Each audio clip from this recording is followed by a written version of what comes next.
ఆంధ్రప్రదేశ్ రాజకీయ క్షేత్రంలో ప్రస్తుతం తెలుగుదేశం పార్టీ మరియు భారత రాష్ట్ర సమితి నాయకుల మధ్య మాటల యుద్ధం తారాస్థాయికి చేరుకుంది. ముఖ్యంగా తెలుగుదేశం పార్టీ అధినేత నారా చంద్రబాబు నాయుడుపై తెలంగాణ మాజీ ముఖ్యమంత్రి కేసీఆర్ చేసిన విమర్శలు రాజకీయ వర్గాల్లో పెను దుమారాన్ని రేపుతున్నాయి. ఈ నేపథ్యంలో కేసీఆర్ వ్యాఖ్యలకు తెలుగుదేశం పార్టీ మహిళా నాయకురాలు జ్యోత్స్న అత్యంత ఘాటుగా సమాధానం ఇచ్చారు. ఒక బాధ్యతాయుతమైన ప్రతిపక్ష నాయకుడిగా హోదాలో ఉండి కూడా కనీస అసెంబ్లీ సమావేశాలకు హాజరయ్యే ధైర్యం లేని వ్యక్తి చంద్రబాబు నాయుడు వంటి దార్శనికుడిగా విమర్శించడం హాస్యాస్పదమని ఆమె మండిపడ్డారు. ప్రజా సమస్యలపై చర్చించే వేదిక అయిన అసెంబ్లీ రావడానికి భయపడే పిరికి వేధవలు కూడా నేడు నీతులు చెబుతుంటే విచారణకరమని ఆమె ఎద్దేవా చేశారు. చంద్రబాబు నాయుడు దశాబ్దాల రాజకీయ అనుభవం కలిగిన నాయకుడని, ఆయన విజన్ వల్లనే నేడు హైదరాబాద్ నగరం ప్రపంచ పట్టణంలో ఒక ఐటీ హబ్గా నిలిచిందని ఆమె గుర్తు చేశారు. అటువంటి మహోన్నత వ్యక్తిని పట్టుకుని ఇష్టానుసారంగా వాగడం కేసీఆర్ అహంకారానికి నిదర్శనమని ఆమె విమర్శించారు.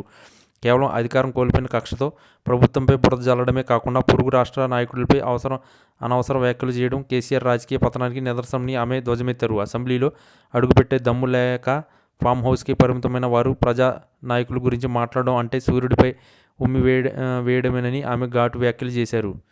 తెలంగాణ ప్రజలు కేసీఆర్ను తిరస్కరించినా ఆయనలో మార్పు రాలేదని, ఇప్పటికీ తన పాత పద్ధతులనే ఇతరులను కించపరుస్తూ మాట్లాడుతున్నారని ఆమె ఆగ్రహం వ్యక్తం చేశారు. అసెంబ్లీకి వస్తే అక్కడ అడిగిన ప్రశ్నలకు సమాధానం చెప్పలేక ముఖం చాటేస్తున్న వ్యక్తిని చంద్రబాబు గురించి మాట్లాడే నైతిక హక్కు లేదని ఆమె స్పష్టం చేశారు. బాబు గారి కాలిగోటికి కూడా సరిపోని వారు నేడు విమర్శలు చేస్తుంటే చూస్తూ ఊరుకోలేని తెలుగుదేశం శ్రేణులు తగిన బుద్ధి చెబుతారని హెచ్చరించారు.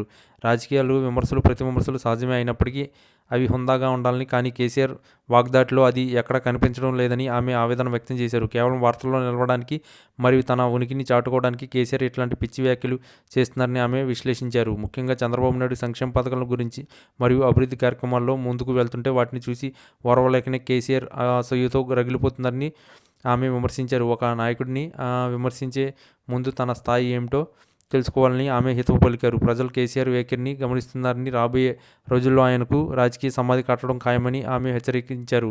బాబు గారిని విమర్శించే వారు ఒకసారి తమ వెనుక ఉన్న చరిత్రను చూసుకోవాలని, అసెంబ్లీ రాకుండా పారిపోయే వారంతా రాజకీయాలకు అనర్హులని ఆమె తేల్చి చెప్పారు. ఏ విధంగా ఆమె చేసిన వ్యాఖ్యలు ప్రస్తుతం సోషల్ మీడియాలో మరియు రాజకీయ సర్కిల్స్లో విపరీతంగా వైరల్ అవుతున్నాయి. కేసీఆర్కు టీడీపీ నాయకురాలు ఇచ్చిన ఈ ఉపాత్కారం లాంటి సమాధానం రాజకీయాల్లో చర్చనీయాంశంగా మారింది. ఈ వీడియో కనుక మీకు నచ్చినట్లయితే please like, share and subscribe channel. మరిన్ని వీడియోస్ కోసం మా ఛానల్ని సబ్స్క్రైబ్ చేయడం మాత్రం మర్చిపోకండి. మీ ఫ్రెండ్స్, ఫ్యామిలీస్ కూడా ఈ వీడియోని షేర్ చేయండి.